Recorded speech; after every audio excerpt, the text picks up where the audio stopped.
اعوذ باللہ من الشیطان الرجیم بسم اللہ الرحمن الرحیم اللہم صلی علی محمد وعلی آل محمد کما صلیت علی ابراہیم وعلی آل ابراہیم انک حمید مجید اللہم بارک علی محمد وعلی آل محمد کما بارکت علی ابراہیم وعلی آل ابراہیم انک حمید مجید رب اشرح لی صدری ویسر لی امری واحلل عقدۃ من لسانی یفقہوا قولی ربنا زدنا علما یا مقلب القلوب ثبت قلبی علی دینک آمین۔ 10 عنوانات کے تحت اسلامی تعلیمات 17 ذی الحجہ۔ پہلا عنوان نمبر 1 اسلامی تاریخ سلطان صلاح الدین ایوبی رحمہ اللہ۔ سلطان صلاح الدین ایوبی، جنہوں نے فاتح بیت المقدس کہا جاتا ہے، 6 صدی ہجری کے بڑے ہی نامور اور کامیاب بادشاہ گزرے ہیں۔ والد کی طرف نسبت کرتے انہیں ایوبی کہا جاتا ہے۔ ان کی پرورش ایک درمیانی درجے کے کردار زادہ اور خاندان سپاہی کی حیثیت سے ہوئی۔ بادشاہ بننے کے بعد انہوں نے اپنی پوری زندگی بڑے ہی مجاہدے اور صبر کے ساتھ گزاری۔ انہوں نے اپنی زندگی کا مقصد صرف ایک ہی بنا لیا تھا کہ دنیا میں اللہ کا نام کیسے بلند ہو۔ ان کے کارناموں میں سب سے بڑا کارنامہ یہ ہے کہ انہوں نے قبلہ اول یعنی بیت المقدس کو آزاد کرایا، جو تقریباً 90 سال سے عیسائیوں کے قبضے میں تھا۔ یہ وہی قبلہ اول ہے جہاں حضور صلی اللہ علیہ وآلہ وسلم نے انبیاء کرام کی امامت کی تھی اور پھر وہاں سے انسان آسمان کا سفر کیا تھا۔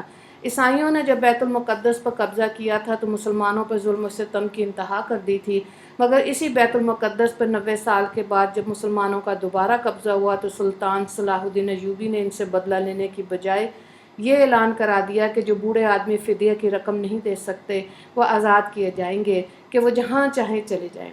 اس کے بعد صبح سے شام تک وہ لوگ امن کے ساتھ شہر سے نکلتے رہے۔ اس کے ساتھ ساتھ ان کو بیت المقدس کی زیارت کی بھی عام اجازت دے دی گئی۔ سلطان صلاح الدین کا یہ وہ احسان و کرم تھا جس کو عیسائی دنیا آج بھی نہیں بھلا سکتی۔ عنوان نمبر 2 اللہ کی قدرت برفیلے پہاڑ۔ بعض اونچے علاقوں اور بلند پہاڑوں پر سرد موسم کی وجہ سے برف جم جاتی ہے اور پہاڑوں کی چوٹی برف سے ڈھک جاتی ہے، جبکہ زمین کی سطح سے بلند اور سورج کے قریب ہونے کی وجہ سے سخت گرمی ہونی چاہیے تھی اور پانی بھی ٹھنڈا ہونے کی بجائے گرم ہوتا، لیکن اس کے باوجود پہاڑوں پر سخت برف جمی رہتی ہے اور سرد ماحول رہتا ہے۔ ان پہاڑوں پر برف کا جمانا، سرد ماحول کا بنانا اللہ کی کتنی عظیم قدرت ہے۔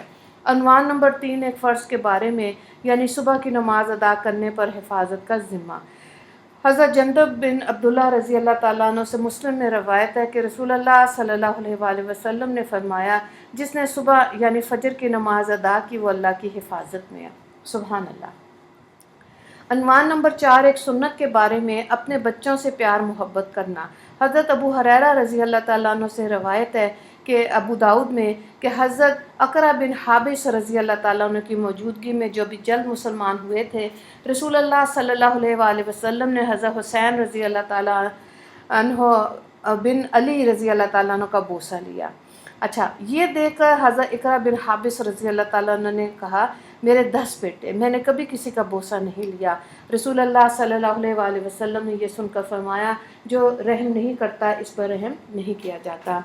عنوان نمبر 5 ایک اہم عمل کی فضیلت یعنی قرآن کی تلاوت۔ حضرت ابو امامہ رضی اللہ تعالیٰ عنہ مسلم میں روایت کرتے ہیں کہ رسول اللہ صلی اللہ علیہ وآلہ وسلم نے فرمایا، قرآن پاک کی تلاوت کیا کرو، اس لیے کہ قیامت کے دن یہ اپنے ساتھی یعنی پڑھنے والوں کی شفاعت کرے گا۔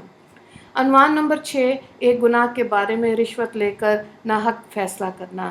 حضرت ابن عباس رضی اللہ تعالیٰ عنہ سے روایت ہے کہ رسول اللہ صلی اللہ علیہ وآلہ وسلم نے فرمایا، جو شخص کچھ رشوت لے کر ناحق فیصلہ کرے تو اللہ تعالیٰ اسے اتنی گہری جہنم میں ڈالے گا کہ انسان کے 500 برس تک برابر گرتے چلے جانے کے باوجود اس کی تہہ تک نہ پہنچ سکے گا۔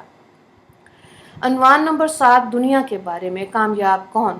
حضرت عبداللہ بن عمر بن عاص رضی اللہ تعالیٰ عنہ سے مسلم میں روایت ہے کہ رسول اللہ صلی اللہ علیہ وآلہ وسلم نے ارشاد فرمایا، کامیاب ہو گیا وہ شخص جس نے اسلام قبول کیا اور اس کو ضرورت کے بقدر روزی ملی اور اللہ تعالیٰ نے اس کو دی ہوئی روزی پر قناعت کرنے والا بنا دیا۔ عنوان نمبر 8 آخرت کے بارے میں اہل جنت کا اکرام۔ سورہ مطففین آیت نمبر 22 سے 28 تک قرآن میں اللہ تعالیٰ فرماتا ہے یقیناً نیک لوگ آرام میں ہوں گے، مسیریوں پہ بیٹھے ہوئے نظارہ کر رہے ہوں گے، تم ان کے چہروں سے جنت کے آرام کا اندازہ کر لو گے۔ اس کو سیل بند خالص شراب پلائی جائے گی، اس پر مشک کی مہر لگی ہوگی۔ ایسی پاکیزہ شراب کے لیے رغبت کرنے والوں کو رغبت کرنی چاہیے۔ اس شراب میں تسنیم کی پانی کی ملاوٹ ہوگی، وہ ایک ایسا چشمہ ہے جس میں نیک بندے پئیں گے۔ جس سے عنوان نمبر 9، طب نبوی سے علاج گائے کے دودھ کا فائدہ۔ حضرت ابن مسعود رضی اللہ تعالیٰ عنہ مستدرک میں روایت کرتے ہیں کہ رسول اللہ صلی اللہ علیہ وآلہ وسلم نے فرمایا، گائے کا دودھ استعمال کیا کرو کیونکہ وہ ہر قسم کے پودوں کو چرتی ہے، اس لیے اس کے دودھ میں ہر بیماری سے شفا ہے۔ عنوان نمبر 10، قرآن کی نصیحت، یعنی قرآن میں اللہ تعالیٰ فرماتا ہے کیا ایمان والوں کے لیے ابھی تک ایسا وقت نہیں آیا کہ ان کے دل اللہ کی نصیحت اور جو دین حق نازل ہوا اس کے سامنے جھک جائیں اور وہ ان لوگوں کی طرح نہ ہو جائیں جن کو ان سے پہلے کتاب دی گئی۔ سورہ حدید آیت نمبر 16۔ وآخر دعوانا الحمد للہ رب العالمین۔ اللہم اغفر للمسلمین والمسلمات والمؤمنین والمؤمنات۔ السلام علیکم ورحمۃ اللہ وبرکاتہ۔